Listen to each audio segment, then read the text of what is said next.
బాప్తిస్మం ఇచ్చి యోహాను ప్రకటించిన మారు మనస్సు విషయమైన హెచ్చరిక సందేశం. చెప్పబడుతున్న ప్రతి మాటను కానీ మీరు ఆలోచన చేయగలిగితే మీ హృదయాన్ని మీరు పరీక్షించుకుంటారు అని నేను ఆశపడుతున్నాను. ఎందుకంటే బైబిలు మన హృదయాలను మార్చగలిగేంత గొప్ప శక్తి కలిగినది.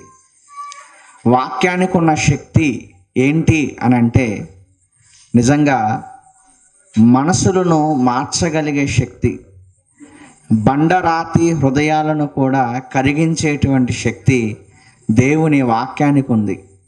కనుక ఈ రాత్రి మీరు కానీ ఈ మాటలు చెవిన పెట్టగలిగితే ఎంతో మంచి జీవితాన్ని ఇక ముందు దేవుని కోసం జీవిస్తారు అని నేను కోరుకుంటున్నాను. కనుక దేవుని పిల్లలుగా బాప్తిస్మం ఇచ్చి యోహాను గురించినటువంటి కొన్ని విషయాలు మనం ముందుగా ఆలోచన చేయగలిగితే, ఏమండి, ఎవరైనా మరి ఏదైనా వృత్తి చేస్తూ ఉంటే వాళ్ళని ఏమంటారు అని అంటే ఆ వృత్తిని బట్టి పిలుస్తూ ఉంటారు. ఆ పేరు మర్చిపోతారు, ఆ వృత్తిని బట్టి పిలుస్తూ ఉంటారు. ఉదాహరణకి డాక్టర్, ఆయన పేరు మనకు అనవసరం, ఆయన వైద్యం చేస్తున్నాడు కనుక మనం ఆయన ఏమంటాం? డాక్టర్ అండి అంటాం, మెకానిక్ అండి అంటాం, ఇంజనీర్ అండి అంటాం, కలెక్టర్ గారండి అంటాం. అంటే వాళ్ళు చేసేదాన్ని బట్టి మరి ఆ పేరు వాళ్ళకు వస్తుంది. అలాగే యోహాను కంటే ముందు ఒక పేరుంది. ఏంటిది? బాప్తిస్మం ఇచ్చు యోహాను అన్నారు. అదేంటిది?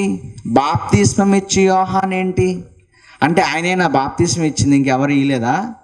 ఆ తర్వాత కాలాల్లో ఎవరు ఇవ్వలేదా అంటే చాలామంది ఇచ్చారు. ఈరోజు మనం కూడా ఇస్తున్నాం.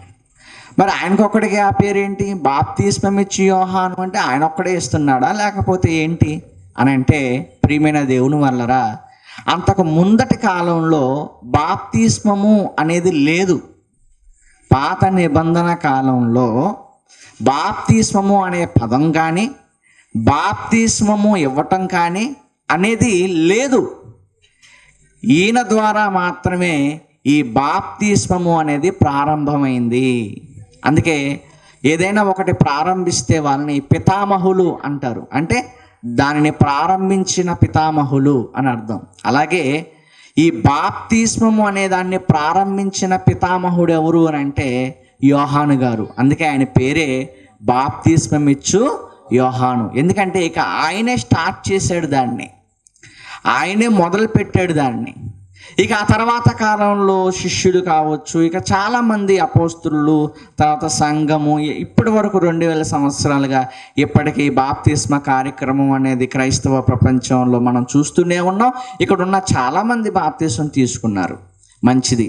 అయితే ప్రియమైన దేవుని వల్లరా, ఆ రోజు ప్రారంభ కాలంలో బాప్తిస్మం ఇచ్చి యోహాను అసలు ఏం ప్రకటించారు, ఏం ప్రకటిస్తే వాళ్ళంతా వచ్చి బాప్తిస్మము పొందారు, ఇది మనం ఆలోచన చేయబోతున్నాం.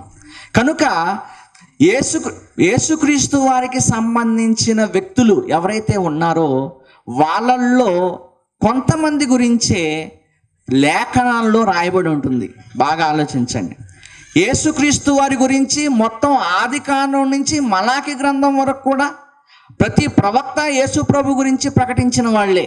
ప్రతి ప్రవక్త యేసుక్రీస్తు వారు వస్తారని, ఆయన ఎక్కడ పుడతారు, ఆయన బ్రతుకు విధానం ఎలా ఉంటుంది, అసలు ఆయన ఏం చేస్తారు, ఆయన మరణిస్తారు, తిరిగి లేస్తారు, ఇవన్నీ కూడా యేసుక్రీస్తు వారి ప్రారంభం నుండి ముగింపు పునరుద్ధానం వరకు కూడా లేఖనాలు, అంటే పాత నిబంధన ఆది కాండం నుంచి మలాకి గ్రంథం వరకు కూడా రాయబడి ఉన్నాయి.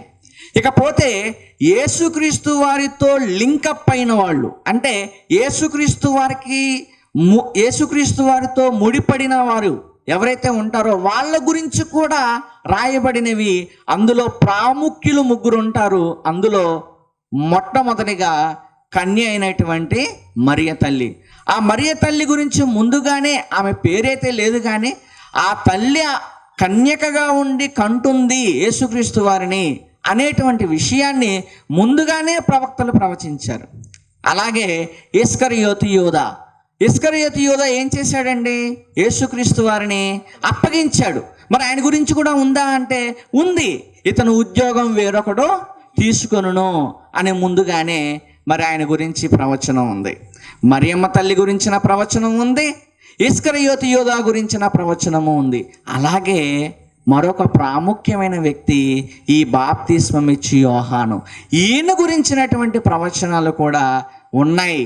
అదే ఇప్పుడు ఇందాక ముందు మీరు విన్నారు. కనుక ప్రియమైన దేవుని వల్లరా ఆయన గురించి ఎవరు ప్రవచించారు అని అంటే ముఖ్యముగా యెషయా గారు.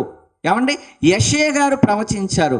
ప్రియమైన దేవుని వల్లరా యెషయా గ్రంథము 40వ అధ్యాయము 3-5 వచనాలు కావచ్చు, యెషయా గ్రంథము 57:14 కావచ్చు, యెషయా గ్రంథము 49:11 కావచ్చు, యెషయా గ్రంథము 42:16 కావచ్చు, యెషయా గ్రంథము 45:2 కావచ్చు, యెషయా గ్రంథము 52:10 కావచ్చు. ఈ యొక్క ప్రవచనాలన్నీ కూడా దాదాపుగా ఎక్కువగా బాప్తిస్మం ఇచ్చి యోహాను గురించిన వివరణ అనేది వాళ్ళు అక్కడక్కడ ఇవ్వటం అనేది జరిగింది.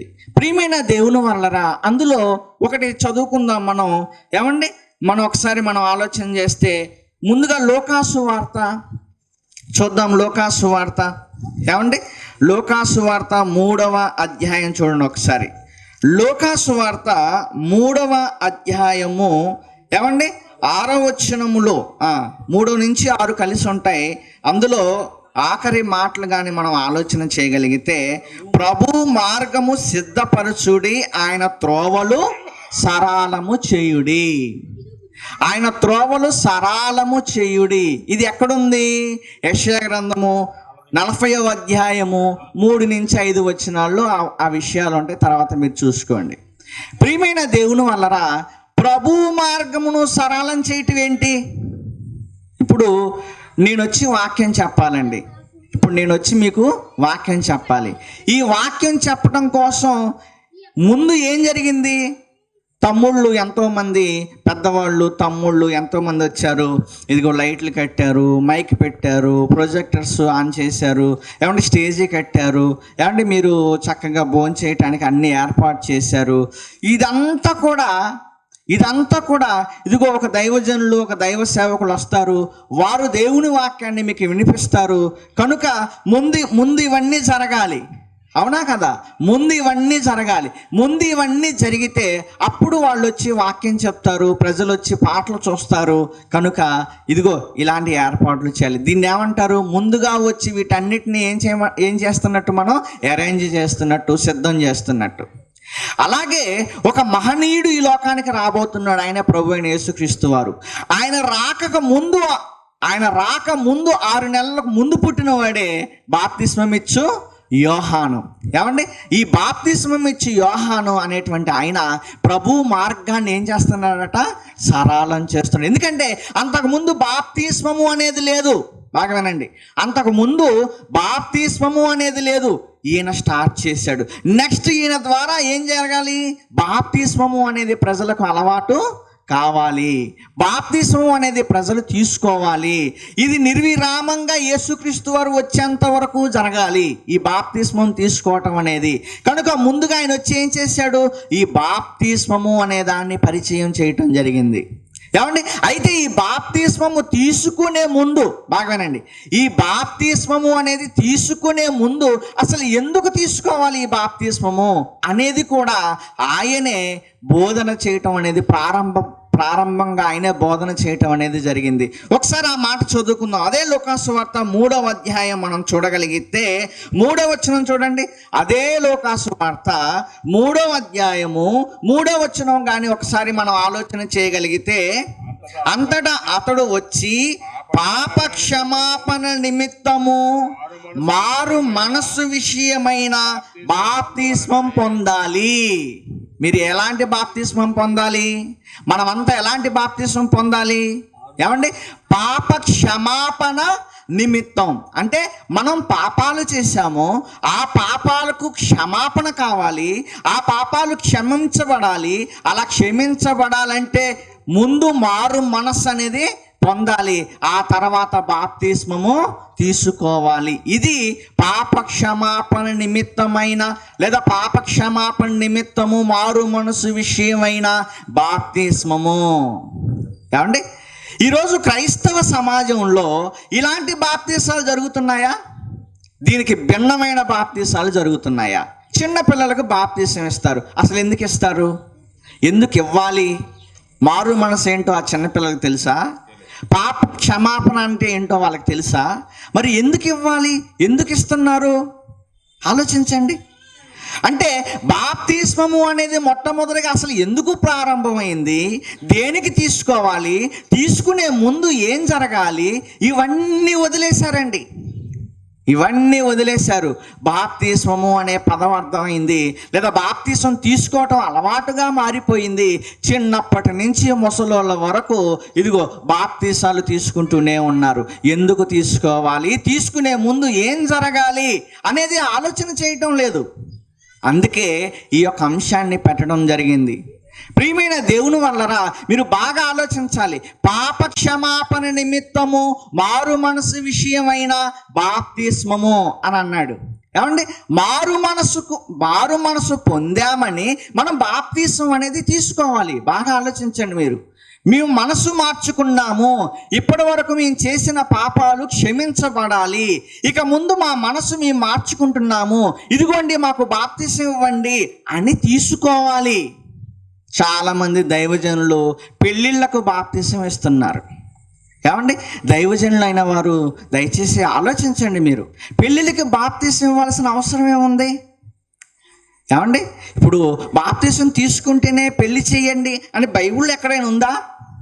లేదు కదా. వివాహం వాళ్ళ ఇష్టం, ఇద్దరు ఇష్టం, వాళ్ళకి సంబంధించిన బంధువులు ఇష్టం, వాళ్ళు ఇష్టపడ్డారు, నీ దగ్గరకు వచ్చారు వివాహం చేయమని, చెయ్యి. బాప్తిసం తీసుకుంటే ఏంటి, తీసుకోకపోతే ఏంటి? వివాహానికి బాప్తిసానికి ఏమైనా సంబంధం ఉందా? లేదు. మరి పెళ్ళికి ఎందుకు ఇస్తున్నారు బాప్తిసం? పెళ్ళికి ముందెందుకు ఇస్తున్నారు బాప్తిసం? వాళ్ళ మనసు మార్చుకోగలగాలి, వాళ్ళ జీవన విధానం మార్చుకోగలగాలి, దేవునికి విరోధమైన పనులు అనేవి మానుకోగలగాలి.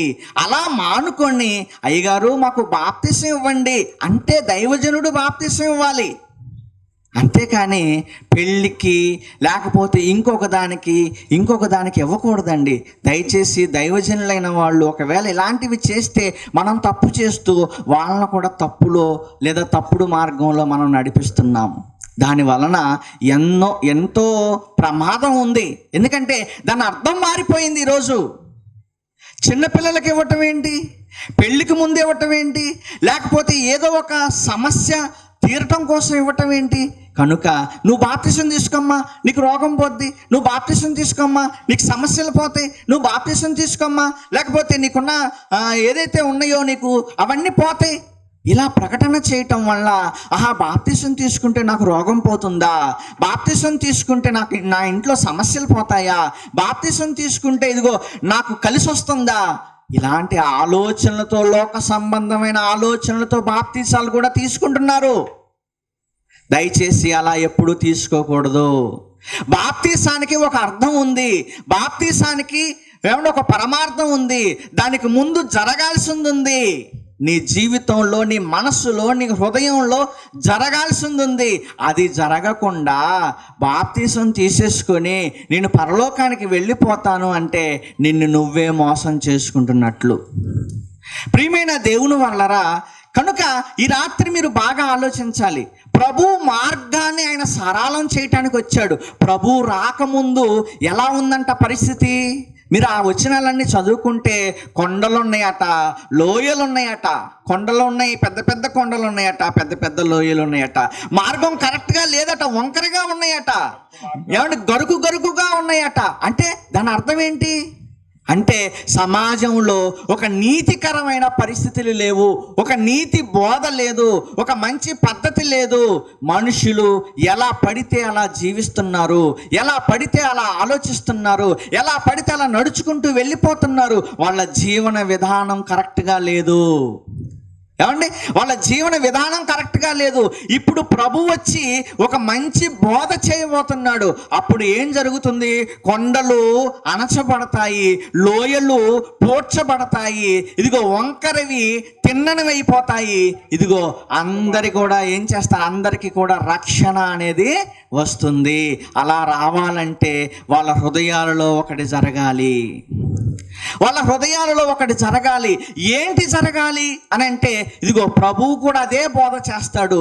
ఆ బోధ చెయ్యక ముందు ఇదిగో నేను ప్రారంభిస్తున్నాను. అదే ప్రభు మార్గాన్ని నేనేం చేస్తున్నాను? సరళం చేస్తున్నాను. అంటే ఈయన ఏం బోధ చేశాడు? ఏం బోధ చేశాడు? ఏమని ప్రకటించాడు? ప్రియమైన దేవుని వల్లరా, మనసు మార్చుకోండి అని ప్రకటన చేశాడు. ఏం ప్రకటన చేశాడమ్మా? మనసు మార్చుకోండి, ఇదిగో మీ పాపాలు క్షమించబడతాయి, ఇక మీరు మనసు మార్చుకోండి. మనసు మార్చుకున్నారా? ఓకేనండి, మేము మనసు మార్చుకున్నామండి. అయితే గుర్తు ఒకటి కావాలి కనుక నువ్వు వచ్చి బాప్తీసం తీసుకో, నువ్వు వచ్చి బాప్తీసం తీసుకో అని మారు మనసు విషయమైన బాప్తిస్మం ఇచ్చి యోహాను గారు ఇవ్వటం జరిగింది. ఆయన చేసిన బోధ ఏంటి? అసలు ఏమేమి చెప్తున్నాడు ఆయన? ఒక్కసారి కానీ మనం చూడగలిగితే ప్రియమైన దేవుని వల్లరా, అదే మూడవ అధ్యాయము 10వ వచనంలో ఏమని రాయబడిందో చూడండి. అందుకు జనులు బాప్తీసం తీసుకోండి, మీరు మారు మనసు పొందండి మీరు అని అంటుంటే జనులు వచ్చారట. జనులు ఏమంటున్నారు? అలాగైతే మేమేం చెయ్యాలయ్యా? అలాగైతే మేమేం చెయ్యాలి? నువ్వు మారు మనసు పొందమంటున్నావు కదా, పాపక్షమ ఇప్పటి వరకు మీరు పాపాలు చేశాం కనుక పాపాలు పోవాలి, ఆ తర్వాత నువ్వు మారు మనసు పొందాలంటున్నావు కదా, ఇంతకు మేమేం చేయాలయ్యా? మేమేం తప్పు చేస్తున్నాము? మేము ఏం తప్పు చేస్తున్నాము? మా మనసు మేమేమి మార్చుకోవాలి? ఇంతకి మేమేమి చేయాలి అని అడిగారు ఆయన్ని. ఎవరిని? యోహాను గారిని. అప్పుడు ఆయన ఏం చెప్తున్నాడో చూడండి. అతడు 2 అంగీలు గలవాడు, ఏమీ లేని వానికి ఇయ్యవలెననియు ఆహారము గలవాడు, అలాగే చేయవలననియు వారితో చెప్పెను. సమాజం ఎలా మారిపోయింది అని అంటే, ఒక స్వార్థపూరితంగా సమాజం మారిపోయింది. ఏమండి, ఎవరి స్వార్థం వాళ్ళు చూసుకుంటున్నారు, ఎవరి బ్రతుకు వాళ్ళు చూసుకుంటున్నారు. అయితే యోహాను గారు చెప్తున్నారు కదా, అయ్యా నీ దగ్గర 2 అంగీలు ఉన్నాయా? 2 అంగీలు ఉన్నాయా? అయితే ఒంటి మీద అంగీ లేనోడు ఉన్నాడు. ఆ అంగీ లేని వాడికి నీకున్న 2 అంగీల్లో ఒకటి తీసుకెళ్ళి వాడికి ఇవ్వు. నీ మనస్సు ఇలా మార్చుకో, నీ మనస్సు ఇలా మార్చుకో. ఇదిగో అతనికి ఇవ్వు. అలాగే ఆహారం, నువ్వు 3 పూట్ల తింటున్నావు కదా, ఒక పూట కూడా తినని వాళ్ళు ఉన్నారు. ఇదిగో ఆ తినని వాళ్ళకి ఒక పూట పెట్టు. అంటే నీ పక్కనున్న సహోదరుని నువ్వు ప్రేమించాలి. అదే కదండి యేసుప్రభు వారు చెప్పారు, నిన్ను వలె నీ పొరుగువానిని ప్రేమించ. అంటే ఆయన చెయ్యబోయేదానికి, ఆయన ప్రకటించేదానికి ముందుగానే ఈయన ఇలాంటి బోధ చేయటం ప్రారంభించాడు. ఏ బోధ చేస్తున్నాడు? వస్తున్న సద్దుకైలు, వస్తున్నటువంటి పరిసయ్యులు వాళ్ళందరికీ ఏమని చెప్తున్నాడు? ఇదిగో 2 అంగీలు ఉన్నాయా నీ దగ్గర, నీ దగ్గరే పెట్టుకోకయ్యా. అంగీ లేనివాడు ఉన్నాడు. ఏమంటే ఆహారం తింటున్నావు కదా, సరిపోయినంత ఆహారం నీకు ఉంది కదా, ఆహారం లేనోడు ఉన్నాడు. వాడి వైపు ఒక్కసారి చూడు, నీ మనసు మార్చుకో. మీలో ఉన్న లోపాలు అవి మీలో ఉన్న లోపాలు. ఏమండి, 3 పూట్ల తింటున్నా మనకేం తెలుసండి ఆకలి బాధ. ఒక పూట లేని వాడికి ఆ ఆకలి బాధ ఎలా ఉంటుందో తెలుస్తుంది. అలాంటి వాడికి ఒక ముద్ద అన్నం పెట్టండి. ఏమండి, కొంచెం సహాయం చేయండి. ఎంత సంతోషపడతాడు తెలుసా, ఎంత ఆనందపడతాడో తెలుసా ప్రియమైన దేవుని వల్ల. అంటే మన కుటుంబము, మనము నేను అనేటువంటి స్వార్థాన్ని విడిచిపెట్టి నీ పక్కనున్న వాడిని చూడు, వాడి పరిస్థితి ఏంటో చూడు. ఏమండి, యాకోబు గారు రాసినటువంటి పత్రిక 2వ అధ్యాయము 15వ వచనం చూడండి. ఎలాంటి బోధ అనేది ప్రారంభ శతాబ్దంలో యోహాను దగ్గర నుంచి అపోస్తుల వరకు ఎలాంటి బోధ చేశారో ప్రియమైన దేవుని వల్ల ఒక్కసారి చూడండి. ఏమండి, యాకోబు గారు రాసిన పత్రిక 2వ అధ్యాయం 15వ వచనం. సహోదరుడైనను సహోదరి అయినను దిగంబరులై ఒంటి మీద వస్త్రం లేక తినటానికి తిండి లేక, ఏమండి, ఆనాటికి భోజనం లేక ఉన్నప్పుడు మీలో ఎవడైనను శరీరమునకు కావలసిన వాటిని, ఏమంటే ఆత్మ సంబంధం గురించే మీరు ఆలోచిస్తున్నారా? మన సహోదరుడి విషయంలో శరీర సంబంధమైనవి కూడా చూడాలి. అర్థమైందా? శరీరానికి కావలసిన వాటిని ఇయ్యక సమాధానంగా వెళ్ళండి. చలి వేస్తే వస్త్రం లేదు కాబట్టి ఏదన్నా 4 పుల్లలు ఏరుకొని చలి కాచుకోండి అని ఉచిత సలహాలు ఇస్తున్నావా? ఉచిత సలహాలు ఇస్తున్నావా? అంటే దీనికి పునాది వేశారు యోహాను గారు. మారు మనసు పొందండి అని పునాది వేశారు యోహాను గారు. ఏమని పునాది వేశారు తెలుసా? నీ పక్కనున్న సహోదరుని చూడు, నీతో పాటు ఉన్న నీ సహోదరుని చూడు, అతను ఎలా ఉన్నాడు. ఏమండి, అతనికి ఏదో కారు కొనియమని, అతనికి ఏదో బంగ్లా ఇచ్చేయమని దేవుడు చెప్పలేదండి. వాటి గురించి దేవుడు చెప్పలేదు. అతనికి కనీస అవసరాలు, కనీస అవసరం అన్నం అండి, కనీస అవసరం వస్త్రం, కనీస అవసరం వస్త్రం, కనీస అవసరం అన్నం. ప్రతి మనిషికి ఇవి కనీస అవసరాలు. ఈ కనీస అవసరాలు కూడా లేని వాళ్ళు ఉన్నారా? ఉన్నారు. ఏమండి, ఆ తర్వాత మన సహోదరులు, మనతో ఉన్నవారు కష్టంలో ఉన్నప్పుడు, బాధలో ఉన్నప్పుడు మనం ఏమైనా చేయగలుగుతున్నామా? మారు మనసు పొందండి. ఏమని ప్రకటన చేశాడండి మహానుభావుడు? మీ మనసులు మార్చుకోండి. మేమేం చేయాలయ్యా అని అడుగుతున్నారు వాళ్ళు వచ్చి. మేమేం చేయాలయ్యా? మీ మనసు మార్చుకోండి. మేము ఎలా ఉన్నామయ్యా? నీ దగ్గర 2 అంగీలు ఉన్నాయి, అంగీ లేనోడు ఉన్నాడు. నువ్వు 3 పూట్ల తినగలవు, 1 నెలంతా తినగలవు, 1 సంవత్సరం అంతా తినగలవు, నీ దగ్గర ఉంది. కానీ లేనివాడు ఉన్నాడు. వాడి గురించి ఎప్పుడైనా నువ్వు ఆలోచిస్తున్నావా? అయితే ఆలోచించలేదయ్యా. నీ మనస్సు మార్చుకో, నీ మనస్సు మార్చుకో. ఆ తర్వాత నెక్స్ట్ చూడండి, ఆ తర్వాత లోకాసు వార్త 3వ అధ్యాయం కానీ మనం చూడగలిగితే అందులో మరొకరు వచ్చారు. 12వ వచనంలో సుంకరులు. వీళ్ళెవరు? సుంకరులు. వీళ్ళేం చేస్తారు? వీళ్ళు యూదులే, కానీ వీళ్ళేం చేస్తారు? పన్ను వసూలు చేస్తారు. సుంకరులు అంటే పన్ను వసూలు చేస్తారు. ఇన్కమ్ ట్యాక్స్ అనుకోండి. వాళ్ళు ఏం చేస్తున్నారు తెలుసా? పన్నుతో పాటు ఇంకొంచెం ఎక్స్ట్రా కూడా తీసుకుంటున్నారు. ఏమండి, పన్నుతో పాటు ఇంకొంచెం ఎక్స్ట్రా కూడా తీసుకుంటున్నారు. అప్పుడు వాళ్ళ మనసు ఎలా మారుస్తున్నాడో, వాళ్ళలో ఉన్న లోపాన్ని ఏం చెప్తున్నాడో ఒకసారి చూడండి. సుంకరులను బాప్తిస్మము పొందవచ్చినప్పుడు, బాప్తిస్మం పొందవచ్చారు వాళ్ళు. బోధకుడా వాళ్ళు కూడా అడుగుతున్నారు. సుంకరులు తెలిసిపోయింది ఆయనకి, వీళ్ళు సుంకరులు, వీళ్ళు పరిసయ్యులు, వీళ్ళు సద్దుకయ్యులు, వీళ్ళు సుంకరులు అని తెలిసిపోయింది.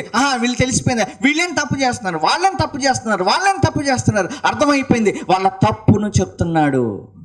అయ్యా, మీరు సుంకరులు కదా, పన్ను వసూలు చేస్తారు కదా మీరు. అయితే వాళ్ళకి ఏం చెప్తున్నాడండి? మీకు నిర్ణయింపబడిన దానికంటే ఎక్కువ తీసుకొనవద్దని వారితో చెప్పాను. వాళ్ళతో ఏం చెప్తున్నాడు? వారిలో ఉన్న లోపం చెప్తున్నాడు. వారిలో ఉన్న లోపం ఏంటో తెలుసా? మీరు ఎక్కువ తీసుకుంటున్నారు. ప్రభుత్వం విధించిన దానికంటే మీరు ఎక్కువ తీసుకుంటున్నారు. ఇది తప్పు. ఆ పన్ను కట్టడమే కష్టం సామాన్యుడికి. అలాంటిది ఆ సామాన్యుడికి ఆ పన్ను కట్టడమే కష్టమైతే ఇంకా మీరేం చేస్తున్నారు?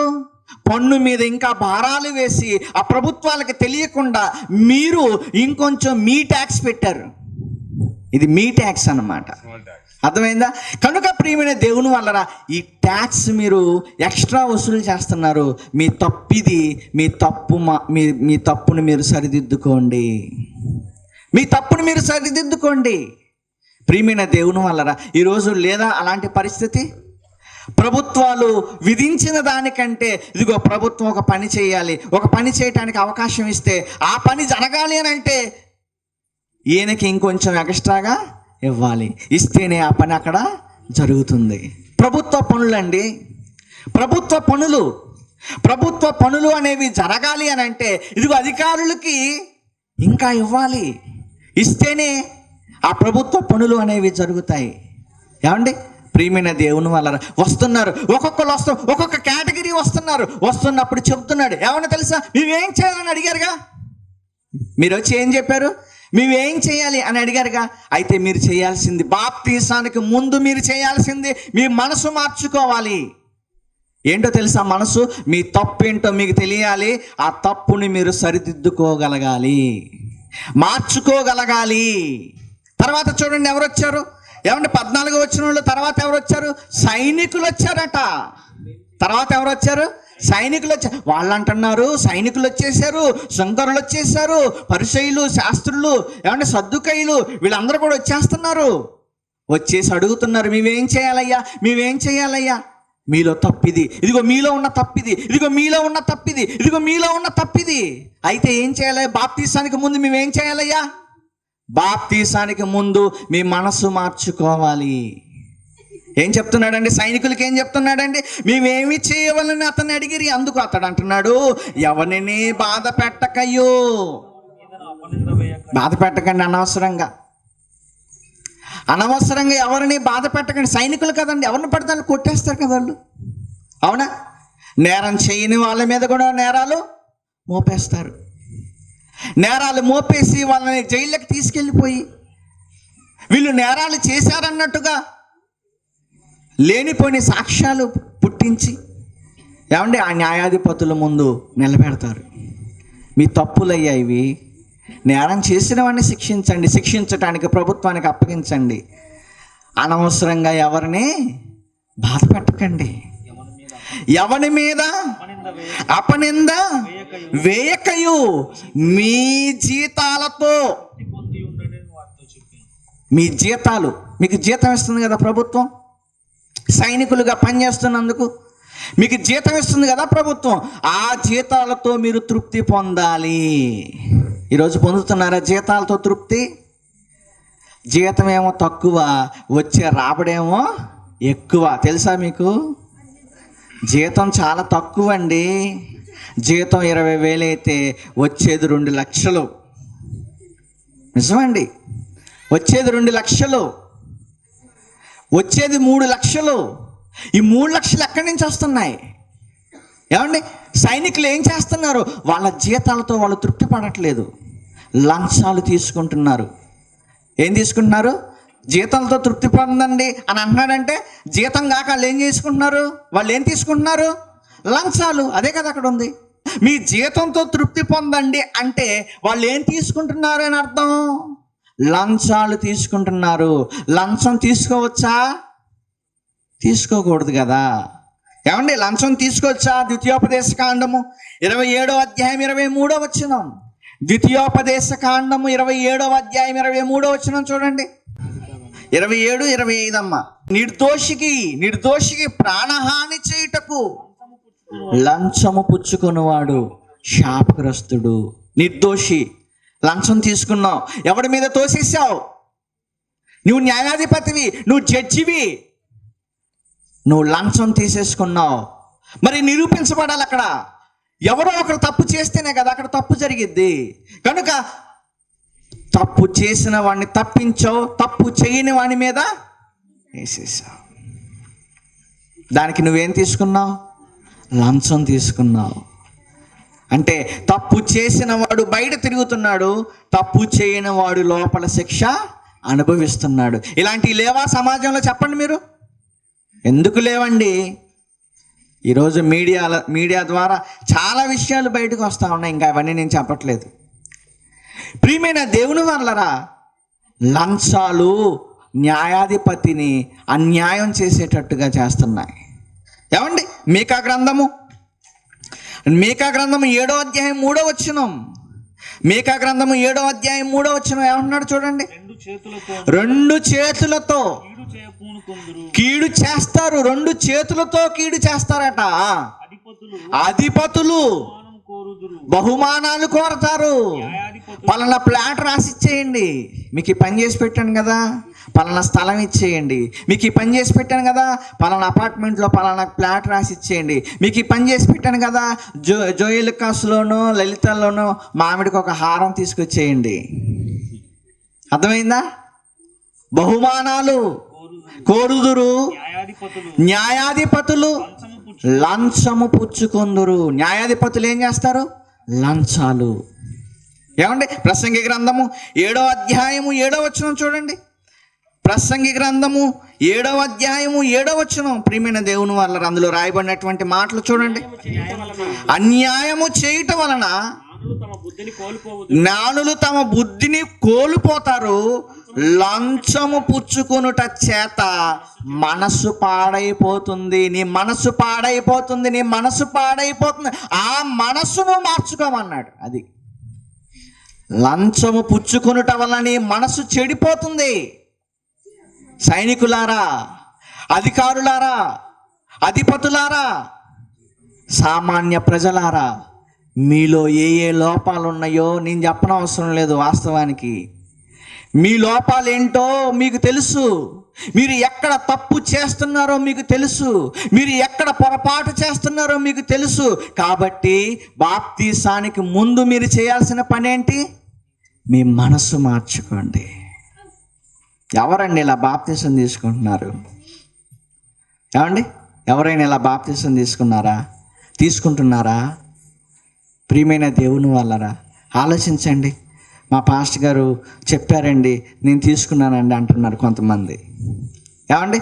ఏదో ఆ సభలో వెళ్ళానండి, ఆ క్షణంలో నాకు ఎందుకో బాప్తీసం తీసుకోవాలనిపించిందండి, నేను తీసుకున్నానండి అంటున్నారు కొంతమంది. మరి చెప్పారండి పెళ్ళికి ముందు తీసుకోవాలని, మరి తీసుకుంటేనే పెళ్ళి చేస్తామన్నారండి, అందుకని వెళ్ళి తీసుకున్నామండి అంటున్నారు. ఏమండి? అందుకని వెళ్ళి తీసుకున్నామని అంటున్నారు. ఏమండి? మా చిన్నప్పుడే ఇచ్చారటండి బాప్తీసం అంటున్నారు.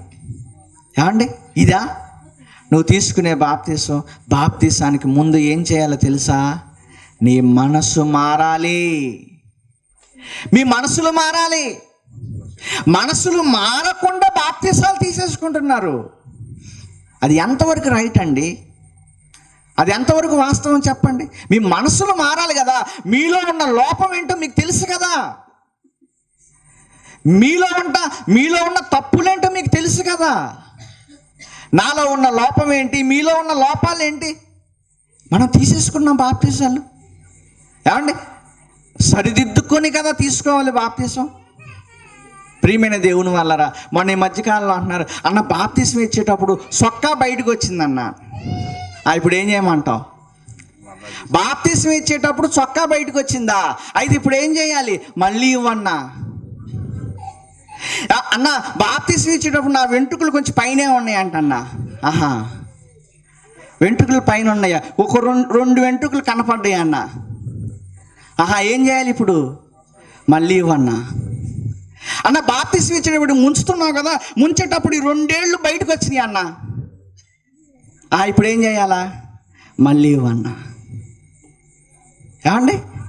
ఒక ఆయన ఒక దైవజనుడికి ఫోర్స్ చేస్తున్నాడు. విదేశాల్లో ఉన్నాడు. విదేశాల్లో ఉండి ఫోర్స్ చేస్తున్నాడట. ఏమండి ప్లీజ్ అండి, మీరు నాకు బాప్తీసం ఇచ్చారు, మళ్ళీ నేను వచ్చేస్తానండి, ఇండియా వచ్చేస్తానండి, నాకు బాప్తీసం ఇవ్వండి. ఎందుకయ్యా? మీరు బాప్తీసం ఇచ్చేటప్పుడు వీడియో ఒకటి ఈ మధ్య తీసుకున్న తర్వాత కొన్ని రోజుల తర్వాత చూశానండి, చూసేటప్పుడు 2 ఏళ్ళు బయటకు వచ్చినాయి అంట. అయితే నేను వచ్చేస్తానండి, నాకు బాప్తీసం ఇచ్చేయండి. బాబు 2 ఏళ్ళు కాదు నాయన, మెయిన్ ఆలోచించాలి. నీ మనసు మారిందా? 2 ఏళ్ళు బయటకు వచ్చాయి, సొక్కా బయటకు వచ్చింది, ప్యాంటు సరిగ్గా మోనగలేదు, ఇవి కాదు. నీ మనసు మారిందా? నువ్వు మనసు మార్చుకొని తీసుకున్నావా? అది చూస్తాడండి దేవుడు. నీ సొక్కా బయటకు వస్తాయంటే, నీ ప్యాంటు బయటకు వస్తాయంటి, నీ 2 ఏళ్ళు బయటపడితే ఏంటి? నీ మనసు మారిందా? నీ మనసు మార్చుకొని తీసుకున్నావా? అదండి, అది చూస్తాడు దేవుడు. అంతేనా? ఎవరైనా ఇలాంటి అభిప్రాయాలు ఉంటే మార్చుకోండి దయచేసి. ఇవి కాదు కావాల్సింది దేవుడికి. ఓకే, మొత్తం ముంచకుండా తీయమని నేను కూడా చెప్పట్లా, మళ్ళీ నన్ను అపార్థం చేసుకోవడం కాదు. ఏదో పొరపాటున 2 ఎంట్రుకలు ఇట్లా బయట కనపడ్డాయి, అయితే ఏంటంట? నీ మనసు మారిందా లేదా? మారింది, వెరీ గుడ్, ఏం పర్వాలేదు. ఇక ఏమండి, ముంచేటప్పుడు ఏదో వీళ్ళేమో ముంచేటప్పుడు మమ్మల్ని చంపేస్తారన్నట్టుగా ఫీలింగ్ ఇస్తా ఉంటారు వీళ్ళు. వామ్మ పొరపాటున వదిలేస్తే మా బతుకు ఇంకా అయిపోయినట్టే అని మమ్మల్ని గట్టిగా పట్టుకుంటారు కదా వీళ్ళు. ఈ పట్టుకునేటప్పుడు ఈ అడావుడిలో ఏదో కొంచెం ఒక ఏలు అలా తడవలేదు, ఏమైద్ది చెప్పండి? ఏమైద్దండి? మీ మనసు మార్చుకుంటే అది చాలు. అర్థమైందా? మీ మనసు మార్చుకుంటే చాలు. మీ మనసు మార్చుకొని మీరు బాప్తిసం తీసుకున్నారా? చాలు. ఇక ముందు దేవుని కోసం బ్రతుకుతున్నారా? చాలు. దేవుడికి కావాల్సింది అదే కదా. దేవుడికి కావాల్సింది అదే. మీ మనసు మార్చుకున్నారా లేదా? దేవుడికి కావాల్సింది ఏంటి అనేది ఒక్కటి మీరు ఆలోచిస్తే చాలు. దేవుడికి కావాల్సింది ఏంటి చెప్పండి? మీరు మారు మనసు పొందారా లేదా? మీ మనసు మార్చుకొని అలా మీరు బ్రతుకుతున్నారా లేదా? అదేనండి దేవుడికి కావాలి. అది దేవుడు కావాలి. మరి దానికి ఏం చేయాలి? ఒక గుర్తు కావాలి కదా. అందుకే సంఘం అంతటిని పిలుచుకో, దైవజనుల చేత నువ్వు బాప్తిస్మము తీసుకో. ఓకే, ఈ రోజు నుంచి నువ్వు ఇక దేవుని కుమారుడు, ఈ రోజు నుంచి నువ్వు దేవుని కుమార్తెవు. తండ్రి కుమార పరిశుద్ధాత్మల్ని మీరు నమ్మి బాప్తిసం తీసుకోండి చాలు. అది కూడా దానికి ముందు ఏం జరగాలి? మీ మనసు ఎందులో మీరు లోపం, అన్నిట్లో అందరూ లోపాలు ఏమి ఉండవు, కానీ ఏదో ఒక లోపం ఉండబట్టే కదా పాపం చేస్తాం మనం, అవునా? కాబట్టి ఏ లోపం నీకుంది? నీలో ఉన్న లోపం ఏంటి? ఏది తప్పని నీకు అనిపిస్తుంది? నీ మనస్సాక్షి దేంట్లో నిన్ను గద్దిస్తుంది? ఆ మనస్సాక్షి విషయంలో ఇదిగో నేను మారు మనసు పొందాలి, బాప్తిసం తీసుకోవాలి అని తీసుకోండి. అది నిజమైన బాప్తిసం. యోహాను గారు ప్రభు మార్గాన్ని ఏం చేస్తున్నాడట? సరళం చేసేసాడు. ప్రభు వచ్చేసరికి బోధ చేస్తున్నాడు. ఇదిగో ఇవి మీ తప్పులు సరి చేసుకొని బాప్తిసం తీసుకోండి. మీ తప్పులు సరి చేసుకొని బాప్తిసం తీసుకోండి. యేసుక్రీస్తు వారు కూడా ఏం ప్రకటన చేశారో చూడండి ప్రియమైన దేవుని వల్లరా. మత్తయి సువార్త మనం కానీ చూడగలిగితే, మత్తయి సువార్త 4:17, అప్పటి నుండి యేసు పరలోక రాజ్యానికి మీరు వెళ్ళాలి, సమీపిస్తుంది కనుక మారు మనసు పొందండి. నాకు ముందు ఆయన ప్రకటన చేశాడు, అదే నేను ప్రకటన చేస్తున్నాను. మారు మనసు పొందండి అని ప్రకటింప మొదలు పెట్టాడు. ఏం ప్రకటన చేశాడు యేసుక్రీస్తు వారు? మారు మనసు పొందమని ప్రకటన చేశాడు. ఏం మనసు మార్చుకోవాలి? నీలో ఉన్న లోపాలేంటి? నీలో ఉన్న సమస్యలేంటి? వాటి నుంచి నువ్వు తప్పించబడుతున్నావా? వాటిని వదలగలుగుతున్నావా? వాటిని విడిచిపెట్టగలుగుతున్నావా? నువ్వు చేసిన పాపాలకు క్షమాపణగా నీ మనసు మార్చుకొని నువ్వు బాప్తిస్మం అనేది నువ్వు పొందుకోవాలి. అలా పొందుకోవట్లేదా? మీరు తీసుకున్న బాప్తిస్మం వ్యర్థం. అర్థమైందా? మీరు తీసుకున్న బాప్తిస్మం చెల్లదండి. ఎందుకంటే మీ మనసు మార్చుకోకుండా మీరు బాప్తిసాలు తీసుకుంటున్నారు. ఏమండి? ఏదో అప్పటికప్పుడు వచ్చిన ఆలోచనలు బట్టి బాప్తిసాలు తీసుకుంటున్నారు. కనుక మారు మనసు విషయమైన బాప్తిస్మము పొందుతున్నారా? పాప క్షమాపణ నిమిత్తము మారు మనసు విషయమైన బాప్తిస్మమే పొందుతున్నారా? అయితే మారు మనసు పొందామయ్యా, మారు మనసు పొందాము, బాప్తిసం కూడా తీసుకున్నాము, అయితే మళ్ళీ మా జీవితాలు బాగోవయ్యా అంటే మళ్ళీ కూడా దేవుడు అవకాశం ఇస్తున్నాడు. ఏమన్నా తెలుసా? ఇదిగో నాకు కావాల్సింది మీరు మనసు మార్చుకోవటమే అంటున్నాడు దేవుడు. నాకు కావాల్సింది ఏంటి? మీ మనసు మార్చుకోవటమే అంటున్నాడు. చూడండి ఒకసారి ప్రకటన గ్రంథం మనం చూడగలిగితే ప్రియమైన దేవుని వల్లరా, ప్రకటన గ్రంథము 2వ అధ్యాయము, ప్రకటన గ్రంథము 2వ అధ్యాయం మనం చూడగలిగితే మొదటి వచనం చూడండి. మొదటి వచనంలో ఏమని రాయబడింది? ఎఫెస్సులో ఉన్న సంఘపు దూతకు, ఎఫెస్సు సంఘానికి రాయి, ఆ దూత ఆ సంఘానికి చెప్తాడు. కనుక ఎఫెస్సి సంఘానికి చెప్తున్నాడు అంటే సంఘం ఎవరు? క్రీస్తు రక్తములో కడగబడిన వారు. సంఘానికి చెప్తున్నాడు. ఏమని చెప్తున్నాడు? 5వ వచనంలో ఆఖరి మాట, నువ్వు మారు మనసు పొందితేనే సరి. నాకు కావలసింది నువ్వు చచ్చే లోపు నాకు కావలసింది నువ్వు మారు మనసు పొందటం. అది బాప్తీసానికి ముందు జరగాలి వాస్తవానికి. కానీ బాప్తీసం తీసుకున్న తర్వాత, సంఘంలో చేర్చబడిన తర్వాత మళ్ళీ నీ మనసులు ఏమండి తప్పులు చేస్తే వెంటనే మనకి దేవుడు హెచ్చరిస్తున్నాడు. ఏంటో తెలుసా? మీరు మారు మనసు పొందితేనే అంటున్నాడు. పొందాల్సిందే. దాని అర్థం ఏంటి? మీరు కంపల్సరిగా మీరు మారు మనసు పొందాల్సిందే. అది దేవుడు చెప్తున్న హెచ్చరిక. ఏమండి? కనుక బాప్తీసం తీసుకుంటున్నావా? తీసుకునే ముందు నువ్వు చేయాల్సింది, నువ్వు అలా మారు మనసు పొందితేనే తీసుకో, లేకపోతే వద్దు. ఎందుకు? ఎవరిని ఉద్ధరించడానికి? ఉపయోగం లేదు కదా, ఉపయోగం లేదు. నువ్వు మనసు మార్చుకుంటేనే బాప్తీసం తీసుకో. అలా మనసు నేను మార్చుకుంటాను, ఇవి నా చెడు పద్ధతులు, ఈ చెడు పద్ధతుల నుంచి బయటకు వస్తాను, ఇక్కడి నుంచి నేను దేవుడి కోసం బ్రతుకుతాను అని నువ్వు మనసు మార్చుకుంటే తీసుకో బాప్తీసం. ఏమండి? మనసు మార్చుకుంటే తీసుకో బాప్తీసం. ఒకవేళ మనసు మారింది, తీసేసుకున్నావు, మళ్ళీ మనసు బాగాలేదు, అయితే దేవుడు చివరిగా హెచ్చరిస్తున్నాడు. ఏమన్నా తెలుసా? నాకు కావాల్సింది ఒక్కటే, నువ్వు మారు మనసు పొందాల్సిందే. మారు మనసు పొందితేనే సరి అంటున్నాడంటే దాని అర్థం ఏంటి? పొందాల్సిందే. ఆ తర్వాత ఏమంటున్నాడండి? లేని ఎడల నేను నీ వద్దకు వచ్చి నీ దీపస్తంభమును దాని చోట నుండి తీసివేస్తాను. ఏమండి? దీపస్తంభాన్ని తీసేస్తా. లేదా నీకు ఏది నేను ఇవ్వాలనుకున్నానో అది నేనేం చేస్తాను? తీసేస్తాను. నీకు ఏది ఇవ్వాలనుకున్నా అది తీసేస్తాను. ఎందుకంటే నాకు కావాల్సింది ఏంటి? నువ్వు మనసు మార్చుకోవడం నాకు కావాలి. నువ్వు మనసు మార్చుకోలేదా? అయితే నీకు నేను ఏది ఇవ్వాలనుకుంటున్నానో అది పరలోకమా? నీకు నేను ఏది ఇవ్వాలనుకుంటున్నానో అది నిత్య జీవమా? నీకు నేను ఏది ఇవ్వాలనుకుంటున్నానో దానిని నీ యొద్ద నుండి తీసేస్తాను. దేవుడు చెప్తున్నాడు, నువ్వు మనసు మార్చుకోవాల్సిందే. ఏమండి? మనసు మార్చుకోనే తీసుకోవాలి బాప్తిస్మం. సంఘంలో ఉంటున్నావు కదా, మళ్ళీ దేవుడు హెచ్చరిస్తున్నాడు, నువ్వు మారు మనసు పొందితేనే సరి. యేసు ప్రభు చేసిన అదే బోధ చేశాడు, ఆయనకు ముందు యోహాను గారు చేసిన అదే బోధ చేశాడు, అపోస్తులు చేసిన అదే బోధ చేశారు. సంఘాలకి భక్తులైన వారు హెచ్చరికపు మాటలు కూడా అవే చేశారు. కారణం ఏంటంటే మనిషి తన మనసును ఏం చేయాలి? మార్చుకోవాలి. మరి మారు మనసు విషయమైన బాప్తిస్మం పొందారా? పాప క్షమాపణ నిమిత్తము మారు మనసు విషయమైన బాప్తిస్మమే పొందారా? అలా పొందితేనే మీ బాప్తిస్మము అనేది రైట్ అవుతుంది. ఓకేనా?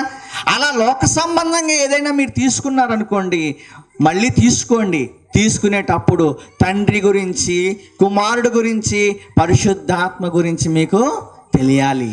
ఆ తండ్రి, కుమార, పరిశుద్ధాత్మ నామములో మీరు బాప్తిస్మము అనేది మీరు పొందాలి. ఏమండి? ఒకసారి డౌట్ వచ్చింది. అపోస్తుల కార్యాలు మనం చూడగలిగితే, అపోస్తుల కార్యాలు 19వ అధ్యాయం, అపోస్తుల కార్యాలు 19వ అధ్యాయం మొదటి నుంచి ఒకసారి మనం చూడగలిగితే, అపోల్లో కొరింథీలో ఉన్నప్పుడు జరిగినది ఏమనగా, పౌలు పై ప్రదేశాల్లో సంచరించి ఎఫెసునకు వచ్చి కొందరు శిష్యులు చూచి, మీరు విశ్వసించినప్పుడు బాప్తిసం పొందితిరా అని అడగగా, వారు పరిశుద్ధాత్ముడు ఉన్నాడన్న సంగతే మాకు తెలియదయ్యా, మేము వెళ్ళలేదయ్యా అని చెప్పారట. అప్పుడు అతడు, అలాగైతే మీరు దేన్ని బట్టి బాప్తిసం పొందుతారని అడగగా, వారు యోహాను బాప్తిసం బట్టి అని చెప్పిరి.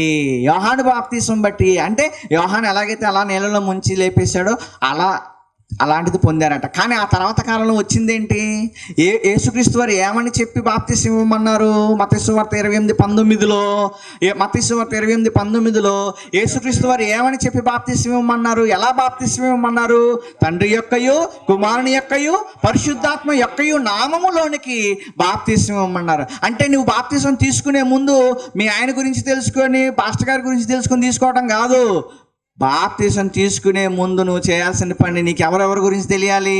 తండ్రి, కుమార, పరిశుద్ధాత్మ నామంలో నువ్వు బాప్తిసం పొందాలి. కనుక ఆ తండ్రి ఎవరో, ఆ కుమారుడు ఎవరో, ఆ పరిశుద్ధాత్ముడు ఎవడో కొంచెం ఆ ముగ్గురు ఎవరో కొంచెం నువ్వు ఇన్ఫర్మేషన్ మొత్తం బైబిల్ అంతా తీసుకోమంటలా, కొంచెం బేసిక్స్ అంటారు వీటిని నువ్వు తెలుసుకొని కానీ తీసుకోగలిగితే అర్థమైందా, అది నిజమైన బాప్తిస్మం అవుతుంది. అయితే ఇక్కడ పరిశుద్ధాత్ముడు ఉన్నాడన్న సంగతే తెలియదట వాళ్ళకి. అందుకని పౌలు గారు అయితే మీరు ఎలాంటి బాప్తిస్మం పొందారు? మారు మనసు విషయమైన బాప్తిస్మం ఇచ్చానని చెప్పాను. కాబట్టి మారు మనసు విషయమైన బాప్తిస్మం అయినా మీకు పరిశుద్ధాత్ముడి గురించి తెలియదు కాబట్టి మళ్ళీ మీరు పరిశుద్ధాత్ముడి గురించి తెలుసుకొని మీరు మళ్ళీ బాప్తిస్మము పొందండి అని ఇచ్చారు. అంటే బాప్తిస్మం పొందాలంటే మనకి ఏం తెలిసి ఉండాలి? ఎవరి గురించి తెలిసి ఉండాలి? తండ్రి గురించి, కుమారుడు గురించి, పరిశుద్ధాత్ముడి గురించి తెలుసుకొని తండ్రి యొక్కయు, కుమారుని యొక్కయు, పరిశుద్ధాత్మ యొక్కయు నామములో మనం బాప్తిస్మము పొందాలి. పొందే ముందు మనం చేయాల్సిందేంటి? పెళ్లి చేస్తారని కాదు, పొందే ముందు మనం చేయాల్సిందేంటి? నాలో ఉన్న లోపాలేంటి, నాలో ఉన్న చెడేంటి, ఎందుకు నేను మనసు మార్చుకోవాలి, ఏ విషయాల్లో నేను మనసు మార్చుకోవాలి, ఇక నుంచి నేను దేవుడి కోసం బ్రతుకుతాను అని మారు మనసు నువ్వు పొందాలి. అలా పొంది నువ్వు బాప్తిస్మము తీసుకోవాలి. అలా తీసుకున్నదే నిజమైన బాప్తిస్మం అవుతుంది. అంతేకాని ఎలా పడితే అలా తీసుకునేది కాదండి బాప్తిస్మం. దయచేసి అపార్థాలు చేసుకోకండి, ఎలా పడితే అలా తీసుకోకండి, ఉపయోగం లేదు. ఏమండి, ఇలాంటి పద్ధతుల్లో మనసు మార్చుకొని తండ్రి, కుమార, పరిశుద్ధాత్మ యొక్క నామంలో కానీ మీరు బాప్తిస్మం పొందితే, తండ్రి గురించి, కుమారుడు గురించి, పరిశుద్ధాత్ముడి గురించి మీరు తెలుసుకొని బాప్తిస్మం పొందగలిగితే అది నిజమైన బాప్తిస్మం అవుతుంది. తప్ప మీరు ఇంకా ఎలా తీసుకున్నా, ఇప్పుడు నేను చెప్పాను కదా, మళ్ళీ మనసు మార్చుకొని, మీ మనసులు మార్చుకొని తండ్రి గురించి, కుమారుడు గురించి, పరిశుద్ధాత్ముడు గురించి మీరు తెలుసుకొని బాప్తిస్మము తీసుకుంటే అది నిజమైన బాప్తిస్మం అవుతుంది. ఇక మీరు చిన్నప్పుడు తీసుకున్నా, పెళ్ళికి ముందు తీసుకున్నా, ఏదో ఇంకా ఆ టైంలో మనకి ఇంకేదో అనిపించేసి తీసేసుకున్నా ఇవన్నీ కరెక్ట్ కాదు. ఒకవేళ తండ్రి, కుమార, పరిశుద్ధాత్మ నామంలో తీసుకోకపోయినా ఇది కూడా కరెక్ట్ కాదు. నీటిల్లో ముంచుడు బాప్తిస్మం తీసుకోకపోయినా ఇది కూడా కరెక్ట్ కాదు. అర్థమైందా? కనుక బాప్తిస్మం తీసుకోవాలి, తండ్రి, కుమార, పరిశుద్ధాత్మ నామంలో బాప్తిస్మం తీసుకోవాలి. తీసుకునే ముందు మనసు మార్చుకోవాలి. అది మనం చేయవలసింది. అయితే బాప్తిస్మం ఇచ్చి యోహాను ప్రభు మార్గాన్ని ఎలా సరళం చేశాడు అని అంటే, ఆయన చెప్పే విషయాలన్నీ ముందే ఏం చెప్పాడు? ఒక పునాదిలాగా వేశాడు. వారి మనసు మార్చుకోవటం అంటే ఏంటో చెప్పాడు. ఇదిగో మీలో ఉన్న లోపాలు తీసేసుకొని నా దగ్గరికి రండి అన్నాడు. ఇదిగో వాళ్ళు బాప్తీసాలు తీసుకున్నారు. ఆఖరిగా ప్రియమైన దేవుని వలరా ఆయన ఒక హెచ్చరిక చేస్తున్నాడు. ఏమని చెప్తున్నాడు చూడండి.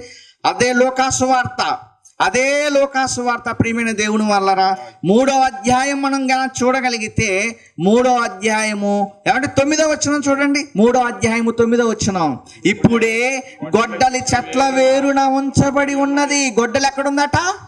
చెట్టు వేరున ఉంచబడి ఉన్నది. గనుక మంచి ఫలము ఫలించని ప్రతి చెట్టు నరకబడి అగ్నిలో వేయబడును. ఏంటి మంచి ఫలము? మారు మనసుకు తగిన ఫలము. అదే మంచి ఫలము. మారు మనసు పొందామని నువ్వు ఫలిస్తున్నావా? ఇదిగో నా మనసు నేను మార్చుకున్నాను అని నీ జీవితాన్ని చూపించగలుగుతున్నావా? అదే మారు మనసుకు తగిన ఫలము, అదే మంచి ఫలము. ఆ మంచి ఫలము ఫలింపని ప్రతి చెట్టు ఏం చేయబడుతుందట? నరకబడి అగ్నిగుండంలో వేయబడుతుంది. మారు మనసు పొందని ఎవరైనా సరే నరకబడి ఎక్కడ పడిపోతారు? అగ్నిగుండంలో పడిపోతారు. ఇది వాస్తవం. అది ఎవరైనా మీ మనసులు మార్చుకుంటే నిత్య జీవానికి వెళ్ళగలుగుతారు. మీ మనసులో మార్చుకోకపోతే, మీ జీవితాంతం అలాగే మీరు బ్రతికేస్తే ఖచ్చితంగా గొడ్డలు ఎక్కడుంది? చెట్ల వేరునుందట. తీసి అవతల పడేసి అవతల పడేయటం అంటలా, నరకంలో, అగ్నిగుండంలో పడవేయబడుతుంది. యేసుక్రీస్తు వారు అంటున్నారు, అయ్యా 3 ఏండ్ల నుండి ఒక ఉపమానం చెప్పాడు ఆయన. 3 ఏండ్ల నుండి నేను ఈ యొక్క అంజూరపు చెట్టును చూస్తున్నాను, కానీ అందులో నాకు ఏ ఫలము లేదు. అయితే ఏం చేయాలయ్యా? ఏం చేయాలి? నరికే. ఇప్పుడు ఆయన అంటున్నాడు, ఇంకొక సంవత్సరం చూద్దాం, ఇంకొక సంవత్సరం చూద్దాం, ఓకే, ఇంకొక సంవత్సరం ఇంకా మంచి ఎరువు వేసేసి దానికి కావాల్సిందంతా ప్రొటెక్షన్ ఏర్పాటు చేసి నేను చూస్తాను. అప్పటికి ఫలించకపోతే ఏం చేస్తాను? నరికేస్తాను. ఏమండి, మారు మనసుకు తగిన ఫలం ఫలించాలండి. మేము మనసు మార్చుకున్నామండి. ఇదిగో మా దేవుడి కోసం బ్రతుకుతున్నాం, మేము మా దేవుడు వాక్యాన్ని నేర్చుకుంటున్నాము, ప్రార్థిస్తున్నాము, సువార్తకి వెళ్తున్నాము, పని చేస్తున్నాము, త్యాగం చేస్తున్నాము, ఇదిగో మాలో ఉన్న చెడును తీసేసుకున్నాము. ఫలం అండి. ఏం ఫలం? ఏముంది నీలో ఫలం చెప్పు.